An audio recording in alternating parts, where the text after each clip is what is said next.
Tingnan mo kung kasya ha. Try mo kung kasi sa iba kay ano yan, kay Lawrence. Hindi kayo lahat. Puro babae pala to. Ang babae? Baka meron pong babae. Ito, siya. Sabukan mo to. Kasi medyo malaki. Check mo muna sa ano. Kasi ito lang yung pang pwede natin sa lalaki yung pesos. Sige. Yan. Check mo. Kung kasya sa'yo. Maagang pumasok kay Lawrence.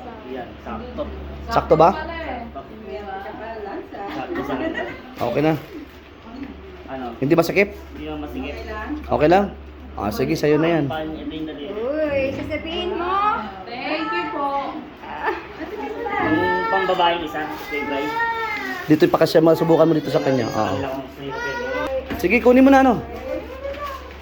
Hindi na, hawakan mo. Hawakan mo nga. Dito, Rika, picture lang kita.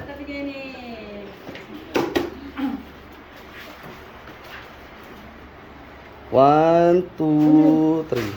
Isa pa. One, two, three. Ayan. Hindi ka na dicker ha? Hindi ka na dicker. Ito yung tagumpay si ano, ala. Pwede sa mama ka. Pwede pag sinaswerte ka. Hindi na may tumama ka lang. Hindi, okay lang ma'am, okay lang. Ayaw mo na. So, Sara, nandito tayo ngayon sa Dicker Center. Sobrang init lang dito. Kasi nasa kalagitnaan sila. Sana may tumulong para sa aircon naman. Na magbibigay ng aircon. Yan. Malaking tulong po ang aircon dito. Pag dito ibigay para naman hindi mainitan.